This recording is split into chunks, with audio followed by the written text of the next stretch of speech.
My name is Laura Tesseri. I'm Executive Director of North Jersey RC&D. North Jersey RC&D is a nonprofit dedicated to sustainable agriculture. So when we think of sustainable agriculture, we think of economic viability, right? Can the practices continue? Can farming continue? We think of social sustainability, so in terms of the farmer themselves, the farm family, and also our communities. And then we think in terms of environmental goodness, right? Are the practices environmentally sound? And it is important that we not only protect our soils going into the future, but that we build our soils, build soil health, build resiliency, and that in turn results in better things for our community and cleaner water for our streams. So just like this sign says, cover crops for cleaner water and healthier soils, this is it. This is why we're here today. I'd like to just welcome you. We're here today on a preserved farm in rural Somerset County. I'd like to thank the farmer of this land, Steve Zamek. Thank you, Steve, for graciously hosting us today on what is, I know, a very busy time of year. I'd also like to make mention to RJ Fulfer, Dan Linus, John Lima, also here, farmers. Thank you very much for being here today.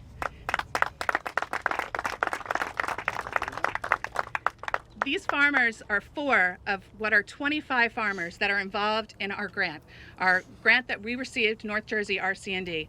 This opportunity, this funding opportunity, was made possible through a USDA NRCS conservation, on-farm conservation innovation trial. Right, so this opportunity was made available, authorized through the Farm Bill. And it's an excellent opportunity for many reasons, but we are very thankful as a nonprofit. It's a competitive, nationally competitive opportunity. And so it's one that our nonprofit is extremely proud to have received. And it's an opportunity that allows us as a nonprofit to work closely with farmers, to provide technical, financial assistance, to then just get more conservation, more of these innovative practices out onto the ground. The practices involved in our trial include planting green, so planting into living green cover crop, include roller crimping while planting, like you'll see here today, and also the grazing of cover crop. And these are practices that improve resiliency and are good for the environment. So as we think on towards the future, right? It's not always easy to implement these practices. I think we all want there to be, better resiliency, better soils, so that they can be, sustainable and into the future. That we want less inputs on our fields, and that we want more carbon to be sequestered into the soil. We want to build that soil organic matter, so that soil organic matter then results in better soil structure, more water holding capacity, and just better nutrient availability. So these are all good things. But our farmers, there's many factors as they go to farming, right? There's many factors to consider. So many, in fact, that our staff has written a book, no kidding. It's an excellent resource. But there's these factors that all need to go into consideration, as well as farmers take a yield risk. And then there's equipment costs. So there's specialized equipment that goes in and is necessary for these practices. One of the reasons why it's so important that we are able to have this conservation innovation trial. So this is a research trial. It is one where over 5 counties we have staff going and collecting a ton of research over the next 2 years. And so this data will help more implementation going forward, but it's not just a research trial. I think the key point is that we have 25 farmers, over 5 counties, over 1,500 acres involved in this on-farm trial, and these farmers are working towards soil health right now, pushing the envelope and doing good for their land. And this then on their fields, their farms, and for the New Jersey agriculture community then is building resiliency and sustainability into the future. So with that, I really want to recognize and thank the farmers here today.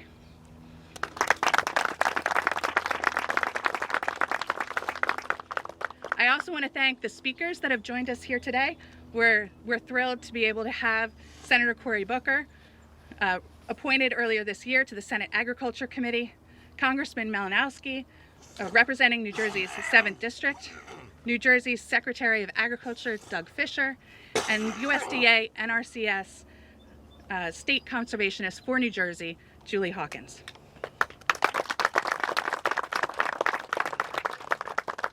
So with that, I'd just like to invite Senator Booker up to provide comments.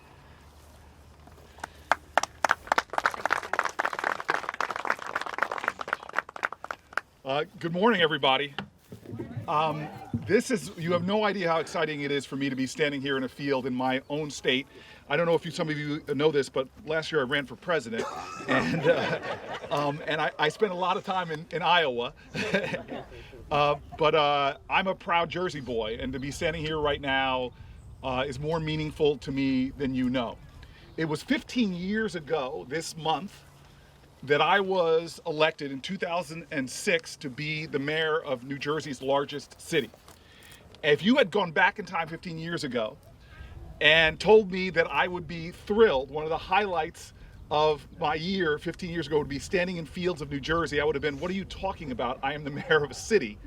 If you had told me 15 years ago, as a newly sworn in mayor of Newark, New Jersey, that I would, in a matter of months, be with Adam Zipkin, where are you, Zip, right there, turning acres of Newark, New Jersey into farmland, I would have said, what are you talking about? That's not my agenda. I'm a mayor of the city of Newark.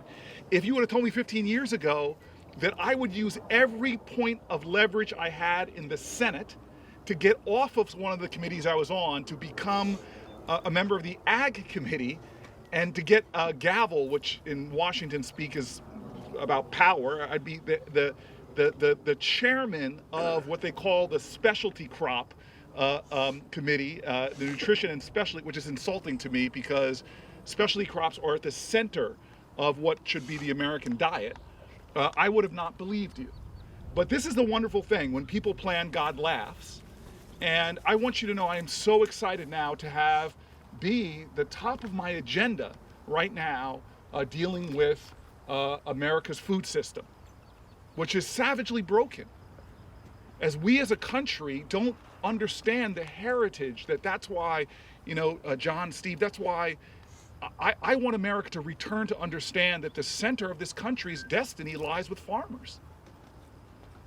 My family, I learned, I got very blessed, a historian named Henry Louis Gates put me on one of his shows called Finding Your Roots. It is strangely a show that taught me that one of my cousins is a guy named RuPaul, which I never would have imagined. And he traced my family's history back to 1649, coming to the United States of America. God, in the 1600s, the whole economy of this country, 1700s, 1800s, the whole economy of this country was driven by farmers. We understood that we as human beings, we are connected to the soil, we're connected to what we grow. Something has happened that has been terribly wrong. We have turned that history upside down. We've been driving American farmers off their land. The disappearance of the American farmer right now is so tragic. Going through the American Midwest and hearing stories, painful stories about farmer suicides, about how farmers in this country, their share of the consumer dollar has gone down like 50%, how the inputs that they put into their farms are being dominated by corporations that have monopolized. Literally now, 2 companies control 80% of the seeds in America. 2 companies, 2 multinational corporations, driving up farmers' costs. And farmers, especially our ranchers, I sat with guys in the Midwest who were telling me their fathers had 5 and 6 people competing over their goods. Now they have 1. And they were afraid, even in a private meeting in a farmer's kitchen table, they were afraid to even talk to me about it for fear that those folks would cut them off. One great Jersey boy over here told me he was in the milk industry. What's happened to that industry? We are in crisis, and what we've got to realize is that crisis is hurting every American. The crisis we're facing right now affects farm workers. It affects our ecology and our soil and our waters. It affects the larger issues of climate change. It affects the health and well-being of our families. our monopolistic systems and the corporate consolidation is driving us towards a type of production that's not healthy for our soil, not healthy for our water, not healthy for our environment, not healthy for the farmers. And it's killing our families, where now we have in America 50% of American citizens. We're talking about a pandemic with COVID. 50% of Americans right now are either diabetic or pre-diabetic. And so I just want my fellow Jerseyans to know I am determined to do something about this broken system. And the way we start is centering farmers. The way we start is returning to the people who have perhaps principally, as I look at my own heritage, the greatest sense of commitment to who we are as Americans and our heritage. And that's why when I shake hands, like I was earlier, of people that actually farm the land, I feel this sense of gratitude and a sense of pride. Now, I want to say that I'm not at this alone. I'm learning. This city mayor, every day I learn from just stopping and listening to farmers who are teaching me things I didn't know just 6 months ago. I know Tom Malinowski, who is one of my favorite friends in New Jersey, one of the more honorable men I know. He and I are both on this journey together as representatives in the federal government. I want to thank New Jersey RC&D, who is, again, some of my professors. I want to thank every farmer here today that's willing to pull your senator aside and let them know a lot of the truth they're experiencing. I want to thank our Secretary of Agriculture, who is a great man, period. Great human being, great citizen of New Jersey, great public servant. I want to thank my friends who are here. Assemblyman Andrew Zwicker, who is, I love the guy. I want to thank Assembly Roy Fryman as well, another friend. But I want to get back to my driving point right here. Farmers and ranchers are our hope. They are the hope of America right now to finding solutions to climate change, to soil health. The stuff we're going to talk about today, cover crops and no-till, they may sound not, forgive me, not sexy, but they're the greatest urgency that I can talk about when I hear all these climate activists want to point towards the transportation industry or the oil industry, and don't even seem to have a blind spot about how if you center farmers, they can actually lead us out of this crisis. And one of the best evidence and examples of this is existing USDA conservation programs that are providing financial and technical assistance to farmers and ranchers to implement practices that we're seeing today. But those programs are overwhelmingly, vastly oversubscribed. In other words, farmers of America rush to apply for these programs and find that they're underfunded and oversubscribed. Pennies on the dollars we should be investing in these programs. And so I tell you, I've been rushing to get bills into Congress to start challenging this. It led to one of my favorite moments on the Senate floor, where the Farmers Union of America came in, and for all the legislation I was pushing, they gave me a little award and they gave me their button. And I was proud to accept their award and to put their button on, and I walked onto the Senate floor, and the person who's in charge of policing the Senate floor to make sure we don't wear sneakers, and they rush over to me and they say, "Senator Booker." And I go, "Yes." They go, "Your pin." And I look down, why they're so upset at my pin, and I look down and the pin just says in 2 big black letters, "F-U."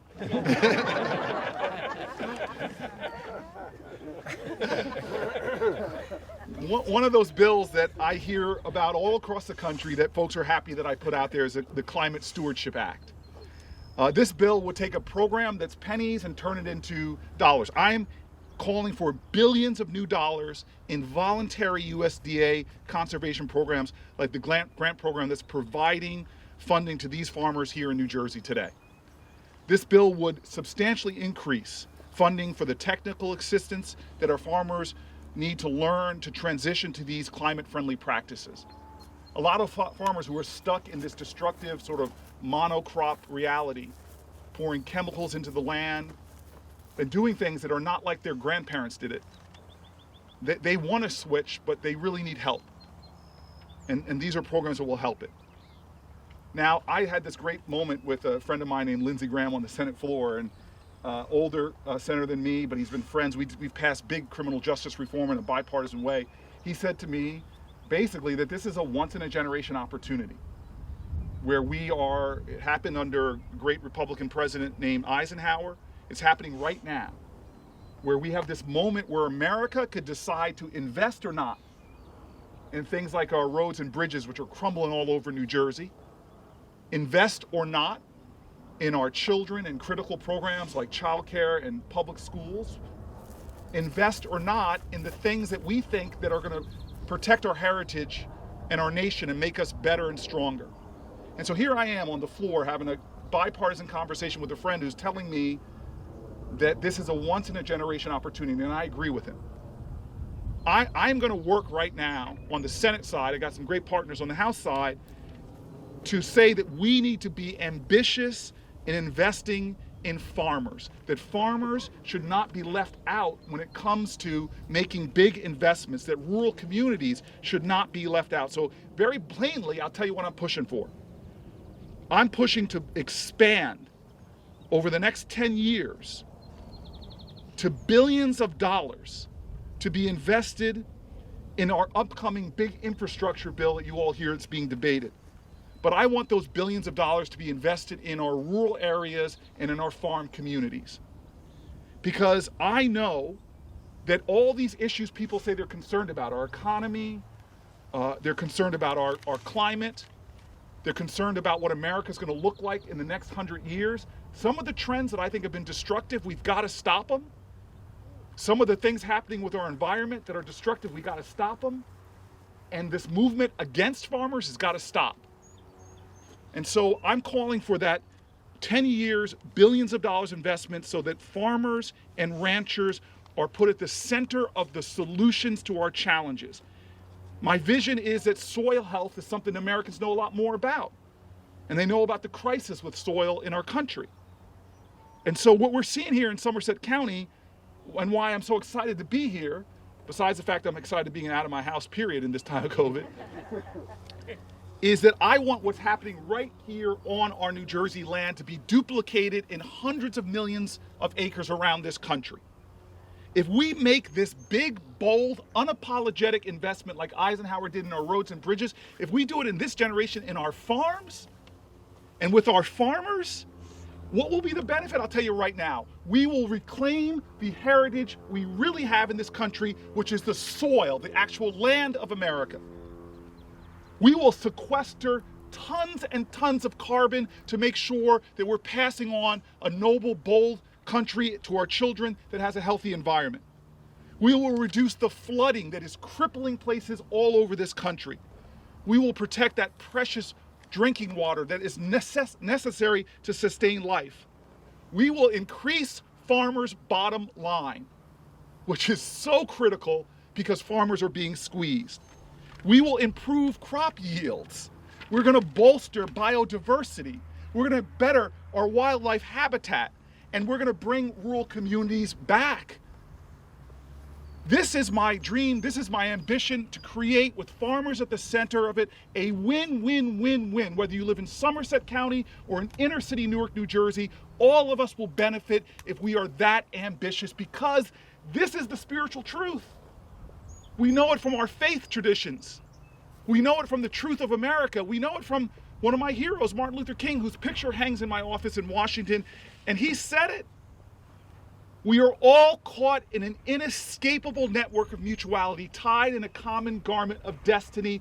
Injustice anywhere is a threat to justice everywhere. Well, I'm here to tell you, the injustices happening in our rural communities and our farms is at the center of the injustices being experienced in urban communities as well. And we need to join together in this rare moment in American history to not be cautious, not be timid, not equivocate or not hesitate, but we need to be Americans, bold, courageous, investing in each other. And I tell you, if we do that, the harvest for America that we will reap will be felt for generations to come.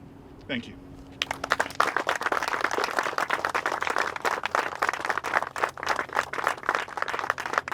Thank you, Senator. On behalf of North Jersey RC&D, we're really thankful to have you here and for your commitment to sustainable agriculture and investing in it. At this point, I'd like to invite Congressman Malinowski to say a few words.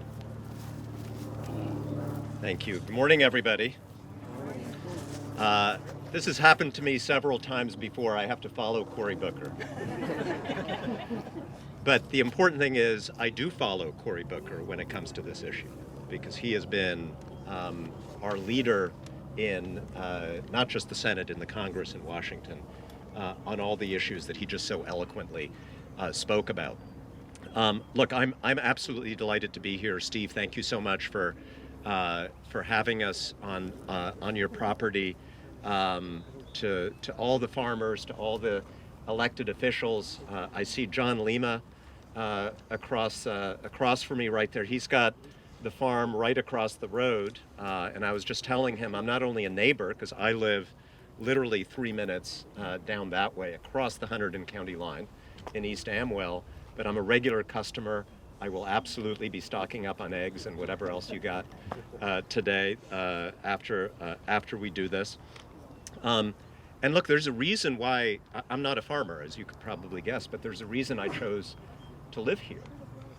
I grew up, as many of you know, the first few years of my life, I spent in a little rural town in Poland. And I grew up surrounded by little tiny farms and farmers and animals, and we didn't have much. It was a poor communist country, but what we had to eat was basically delivered to our house by a guy with a horse and carriage bringing whatever was growing or whatever was coming out of the cows or the sheep. That's how we sustained ourselves. We basically lived off of specialty crops, otherwise known as food, right? And it was amazing. I mean, we were poor, but it was amazing food, right? It was healthy and pure. And when I came to America in the 1970s, I didn't understand any of this stuff, but there was something different. And in my American family that adopted me, I was known as the boy who wouldn't eat, because there was just something about the kind of the factory-produced food, particularly at that point in American history, that I just knew that there was something not quite right.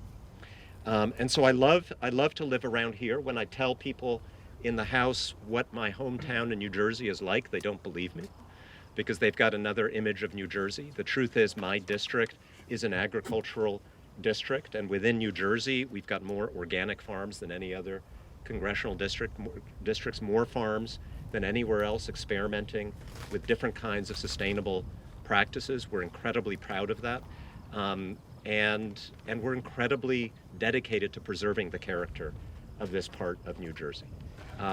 You may know, we're not all Democrats around here, Cory. We're all over the place politically, but everybody loves the land. Everybody cares about preserving the open space. Everybody cares about preserving the health of our air, our water, and our soil. And we know that our farmers are the people who do that day in and day out. So thank goodness for this federal investment that we're here to celebrate today. It's not only going to spur more advances, it's also a vote of confidence in what our farmers in these communities are doing every single day.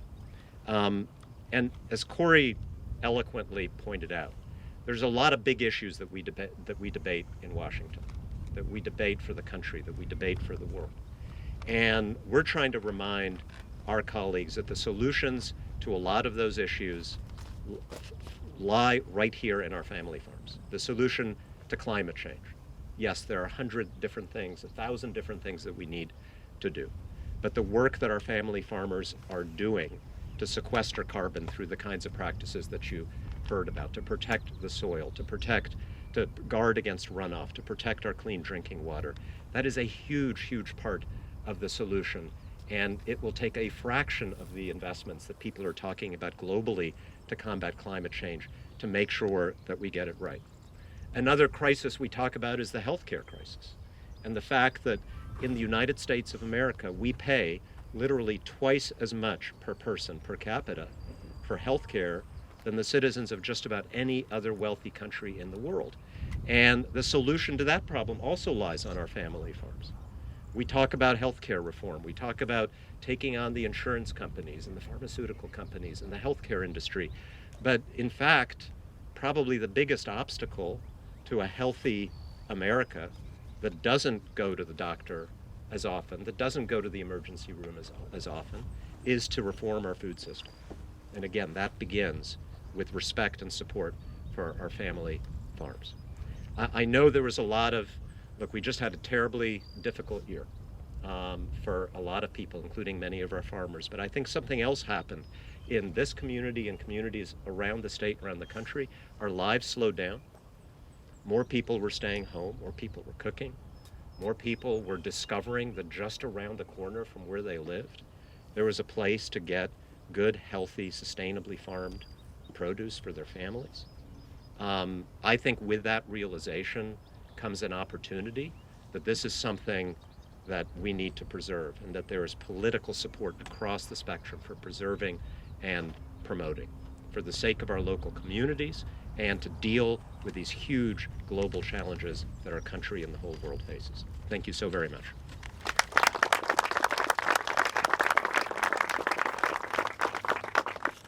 Thank you, Congressman. Secretary Fisher, we're very pleased to have you here today. All right. Thank you for attending, and please come provide some comments. Thank you, Julie.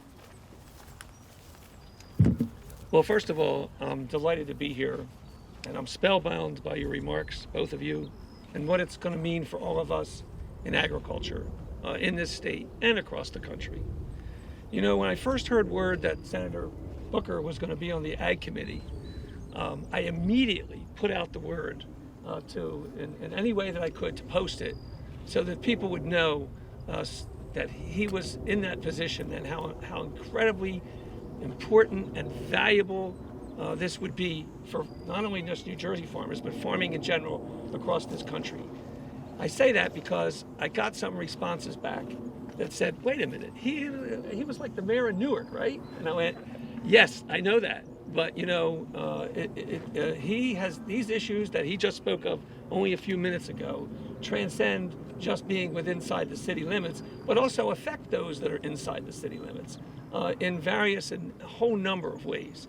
So I have to say that it won't take you long to understand, and I think just hearing your remarks today, everyone to understand just what this means for the issues that we all deal with in agriculture.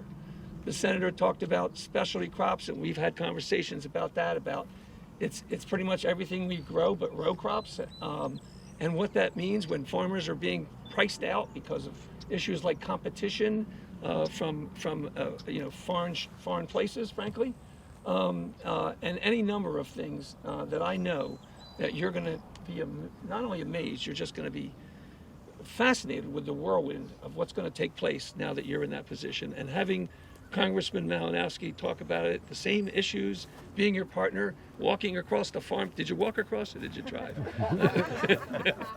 I drove. He drove. Came up from D.C. this morning. Oh, okay. Well, then it's excusable. You can't walk from D.C. In Hillsborough, in this area, we so appreciate that. You know, New Jersey has 10,000 farms, and we grow 100 different crops.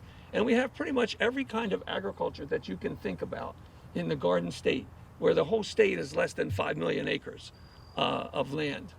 And yet, if you can solve all these issues that you spoke of in a state like New Jersey, which has the flatlands in the south with rolling, just open fields, and the hills that are up in North Jersey like it is here, where farming is different, if we can solve what the needs are here in this state, it will manifest itself across the country. I am sure of that. And although, as you said, people have a notion of what New Jersey is, they've not been to some of these places like we're standing here today. They've not been in many of those areas. They go up and down the turnpike, and that's what they know. Our farms are so varied. It is extraordinary what we do in this state. Lastly, because it's your show, Senator, I'm just here to Congressman. The ground that we're standing on, I've learned to appreciate just what soil health means. You know, I was a grocer. I was a grocer for 30 years. That's the side that I came from, and I was a legislator too, but didn't really appreciate, like I do now, how important it is that we make sure, not just from the Dust Bowl perspective, but just how precious this commodity is that we are standing on right now. This layer that's only so deep is keeping us and sustaining us.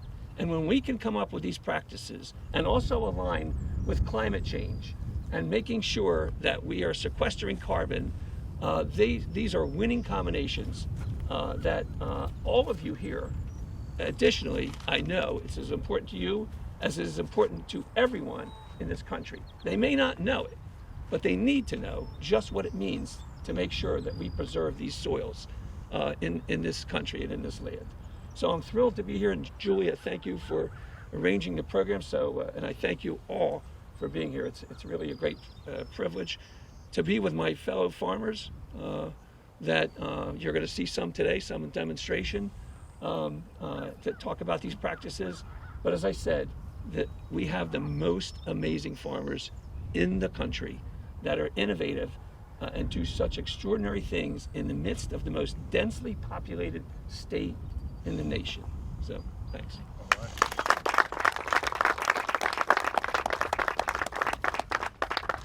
Thank you, Secretary.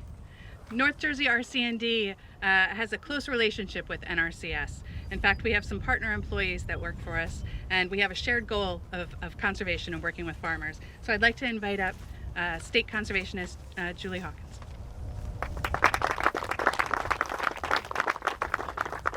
It's nice to feel the love for New Jersey. I'm a come here, so it's hard to follow all these folks and these great New Jersey people, and it's a pleasure to be with you all today. I'm excited to get out of the house, as Senator Booker said, and put on my field boots. It feels really great to be with you all.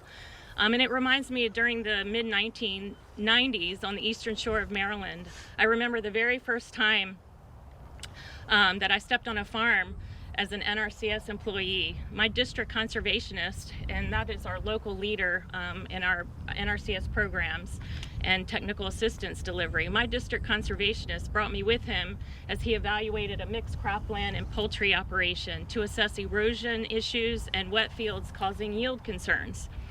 While I undoubtedly learned something every minute of that incredibly hot and humid mid-September afternoon, the one thing that I learned that I have continued to take with me in my 25-year NRCS career is the importance of listening. Listening to the farmers' concerns for their land and the details of their production, listening to their goals for the future and to the problems of their past, listening to the needs they have for their families and the needs they have for their operation, but overall just listening to our farmers. And that's what Congress did when it created the Conservation Innovation Grant on-farm trials as part of the 2018 Farm Bill. A big thank you goes to Senator Booker and the 115th Congress, who had the forethought and the wherewithal to bring us the on-farm trials. Having leaders who understand the importance of agriculture, such as yourself and Congressman Malinowski, makes all the difference. The on-farm trials finally fulfilled the need for a program that not only promotes conservation innovation and technological advancement, but places the tools to do so directly in the hands of our most important asset, our farmers.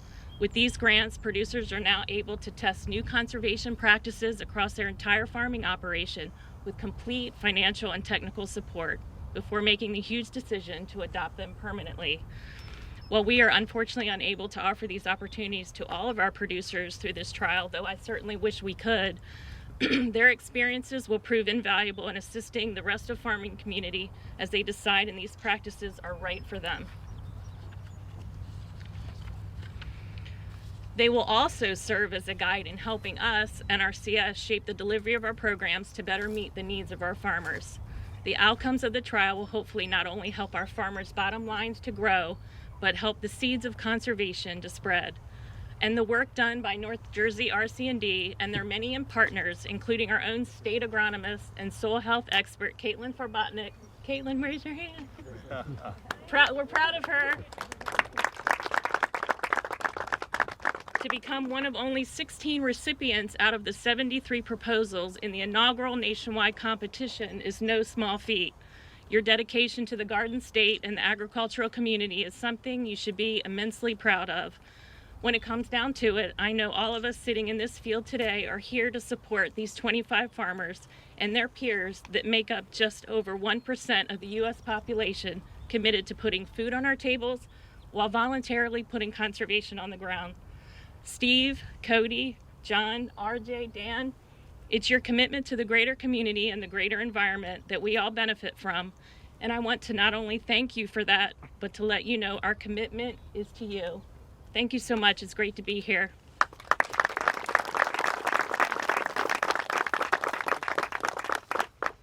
So just a round of applause for all of our speakers. Thank you. At this point, I'd like to listen to our farmers, right, and to understand a bit more about what's going to happen with the on-farm trial demonstration that you'll see here today. So I'd like to invite up two of our staff as well as the farmers. Bridget Hilsche, North Jersey RCND agricultural specialist, a lead for this project, is going to give a bit of a description of what you're going to see, and then Christian will introduce our farmers, and we'll have a bit of a Q&A. All right, thanks so much everyone for being here. I'm just going to tell you a little bit about what this project is. I'm trying not to go into too much detail, but if you guys do have questions, I encourage you to reach out to me, Christian, and of course our farmers. So what we have behind us, this is a soybean field. The front part that is brown, that is cover crop that was planted about mid-September, and cover crop is a crop that is grown not to be harvested, but just for the benefit of the soil. So the value of cover crop is it's there all throughout the winter. It covers the soil. It does capture carbon, but also more importantly, it protects the soil from big storm events. So we don't get big washouts. We protect our topsoil, and that's what makes our farmland more resilient and productive. So what this farmer did here, Steve, thank you, is it's a research trial. So the front is what we call the control. In this field, the cover crop was killed with herbicide about a month ago. And so you can see it got about this tall. There wasn't a lot of biomass, and this is the standard practice for New Jersey. In the back, we have cover crop that was allowed to grow about 3.5 weeks longer. You can see it's about 4 foot tall, and we'll go back and look at it. And he is killing this cover crop not with herbicide, but with a giant drum called a roller crimper. And so that actually presses down to the cover crop and kills it by crushing it. So it's one of the few practices that is applicable for organic farms. As you'll see, it's not easy to implement, and the conditions that Steve is planting in right now are certainly far from ideal. We're in a drought, and the cover crop's not quite as mature as we'd want to be. We had to plan this months in advance, but c'est la vie. And I also just want to point out an important thing. This is a no-till soil. This is no-till farming. So the farming that we're kind of used to hearing about is tilled farming, where the ground is turned, it's disturbed, it creates this loose, fluffy seed bed. What no-till farming is, and what all the farmers in our program are doing, is rather than tilling the soil, they're using either a no-till drill or a no-till planter to actually part the residue. So that's old corn, old soybeans. They create a very narrow disc, and a very narrow slot using these opening discs. They drop the seed in, and they close the trench up real fast. And so that creates what you see here, barely any disturbance. And that is so important at reducing erosion and also kind of building your soil health and increasing the carbon in the soil.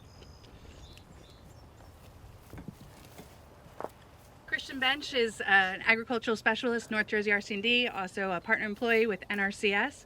And so at this point in time, we're going to have Christian come up, introduce our farmers, and then have a bit of just a Q&A with the farmers directly, and then maybe have additional Q&A out in the field to just let people move around. So there's waters, please help yourself, but I'm going to invite Christian up at this point. So we're lucky to have 4 outstanding farmers here today from Hunterdon and Somerset counties, and they really make our jobs easier.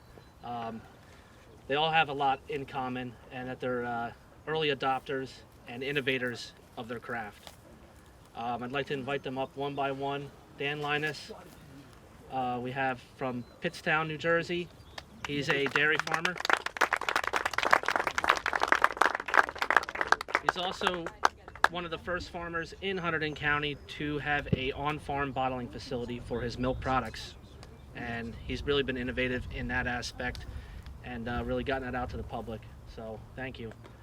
RJ Fulper, longtime family farm, Fulper Family Farmstead in Lambertville, New Jersey. One of the larger dairies in the county, and row crop operations as well. He's one of the early adopters of no-till, no-tilling over 45 years. His grandfather started that ages ago, so glad to have him. We have John Lima. John Lima, as you know, his farm is right across the street here, and he specializes in diverse livestock and selling his products from farm to table, basically. He's an outstanding grazer and raises beef cattle and poultry products on his preserve farm in Somerset. So thank you. And then we have Cody and Steve Zamek.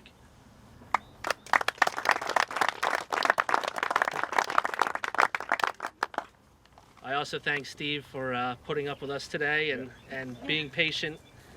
I know it's a busy day and a beautiful day to bale hay, so appreciate it. Steve has been no-tilling for 35 years about, and recently integrated cover crops into his no-till management. So thank you, Steve.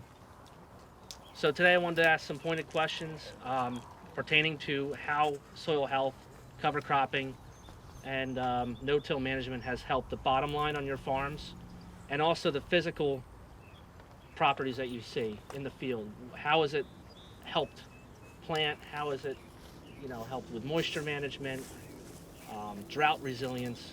So go ahead, start it off. All right. Feel free to walk up. Sorry. As a dairy farmer, one of my main concerns is manure. My cows produce manure. So with cover crops and no-tilling, I spread my manure out on a green cover crop, and that crop utilizes those nutrients right away, and it goes right down into the soil. In years past, you would spread it on bare dirt, and you'd have to go out and plow and till that under. You're then prone to erosion and losing not just your soil, but also the valuable nutrients that is in that manure down into your streams and lakes. So to me, as a dairy farmer, it's super important to capture and utilize that valuable resource, which is cow manure, for growing the next crop. It's recycling and reusing as a dairy farmer. I produce my own crops. The cows eat the crops and make milk and manure. The manure is then used to grow the next year's crop, and the milk is then used to feed lots of people. So it's a real pleasure to be part of the RC&D research trial. It's not something that I probably would have done without them. It requires a lot of work on their behalf to make it happen. So I'm really thrilled and excited to be part of it. I'm just a young farmer. I started off milking cows 8 years ago on my own, but I grew up with my dad tilling and plowing and planting that way. So this is a whole different avenue for our family farm. All right.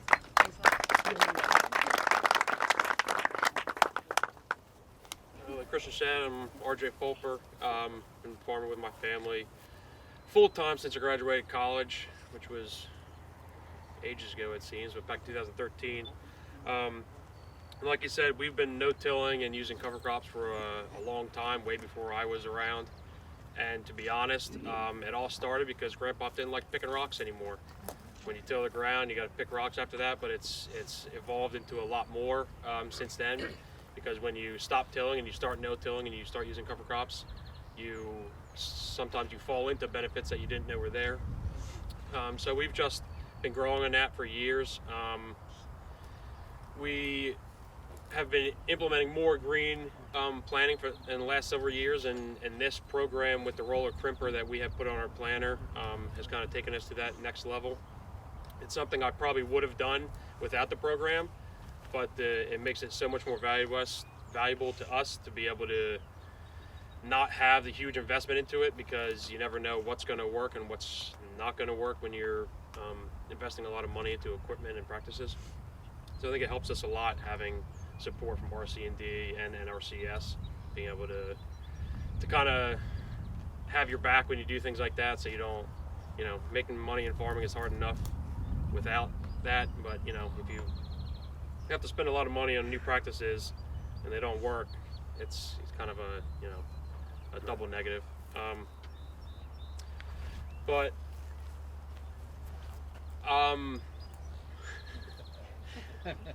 had something that I was going to say. Yeah, being a dairy farmer as well, the cover crops are a huge benefit to be able to use it in manure, just like Dan said. And I think it's just a nice synergistic system that you can have to be able to kind of be able to use all your nutrients and not lose them, and not have to till and kind of start. It seems like you have to start fresh every year. In a no-till system with cover crops, it seems like you just kind of go from one year to the next. You always have something growing, always using the nutrients you're putting down, and it kind of, you're able to keep building on the same building blocks that my dad and my grandfather started back in the 70s. So, RJ, would you explain to those people here from Newark what rock picking is? Like, what? I don't. There's a lot of Newark residents out here that want to know. So, when you till a field, when you work it up, I mean, I live on Rocktown, Lambertville Road, so you can just imagine how many rocks we have in our field. So when you till it up, all those rocks come to the surface, and before you plant, you have to pick all those rocks, because you can't plant through them, because you'll break your equipment, and you know, they'll just cause a lot of damage. So you have to go out every year after you till, pick all the rocks by hand, put them in a bucket, and you know, you can go around to a lot of fields around this area, and there's just piles of field stone on the edge of the fields, or people made rock walls out of them. And my grandfather always used to say, if you can make money farming rocks, we'd be millionaires by now. So, it saves a lot of time and a lot of just labor, not having to do that, being able to just make one pass over the field, then, you know, 4 or 5 passes with tillage, plus all the labor to pick up all the rocks after. So. Is your grandfather still with us? Unfortunately not. He actually just passed away this winter. So, yeah. But he got to see you find a solution. Yeah, he was always involved, and he was not shy to give me his opinion on what I should and shouldn't do. So I was grateful to have him guide me through a lot of it. Amen. Thank you.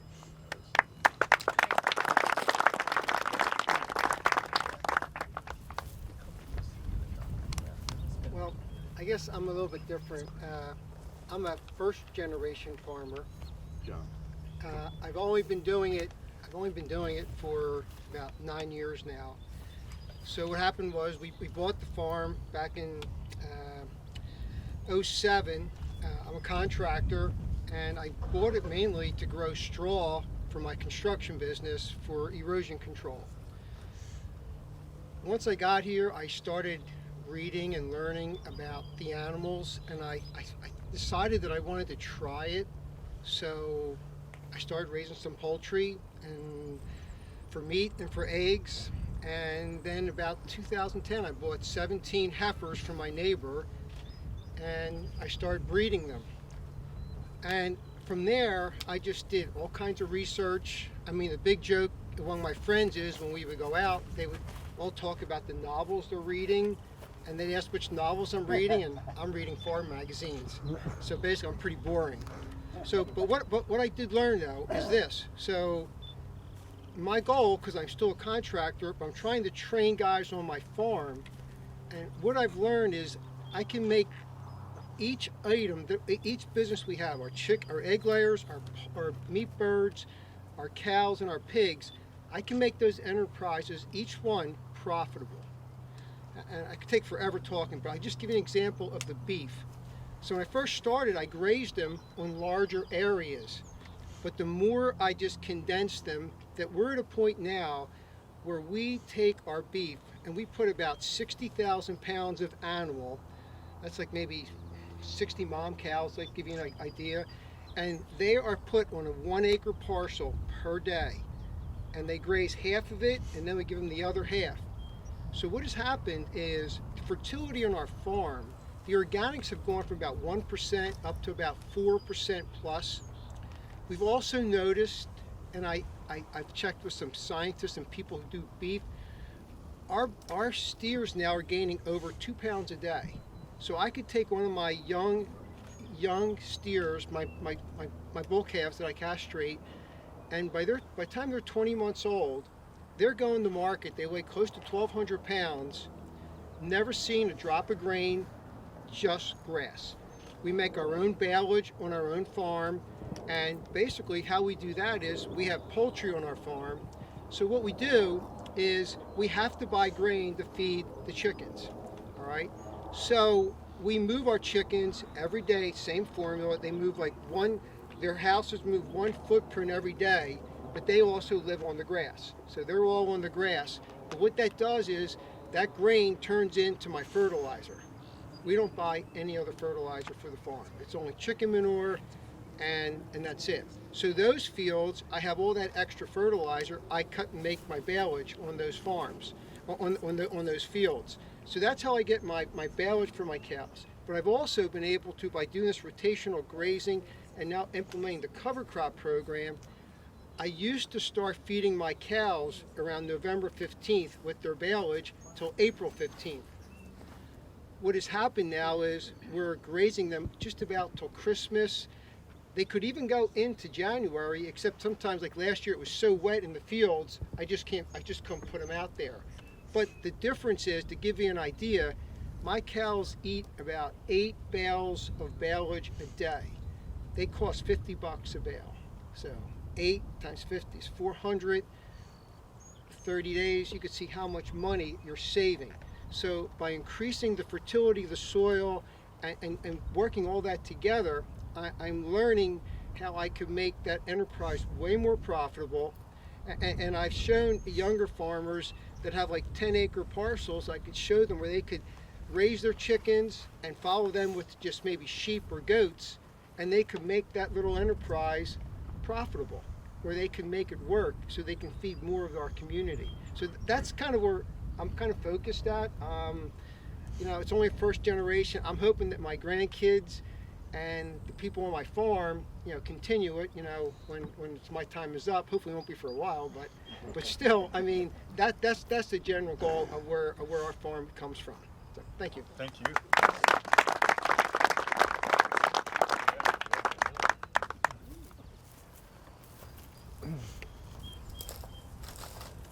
Hi, the younger farmers did a very good job talking about no-till.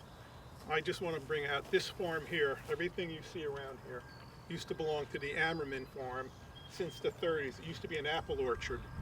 And I've been farming this for about 15 years. The previous farmer was a strictly conventional till farmer, which means he plowed all the ground, he disked it, he harrowed it, he roller harrowed it to make it smooth as a table, and then he planted into it. And that's what he had done for years and years. And when I came in here, I was into cover crops and no-tilling, and I proceeded to do that. And it's probably the 3rd year I was doing that. The old farmer that lived here has a pond in front of the house there, and I was in the field planting and into the green cover crop. And he drove his pickup truck up here, and he was just beaming. He said, "Steve," he said, "I've never seen this done before, but after every rain previously, my pond looked like chocolate milk." And he said, "Since you've been farming, my pond has been crystal clear, and you don't know how happy that makes me." And that alone convinced me that, the cover crop with no-tilling did such a good job for one man's life that it changed. He just was so happy. He said, "Never before did I have a clean pond." And he said, right now, everything that comes off this land drains into his pond. And he said, after a heavy thunderstorm, I can go out into my pond and see 2-3 feet down to the bottom.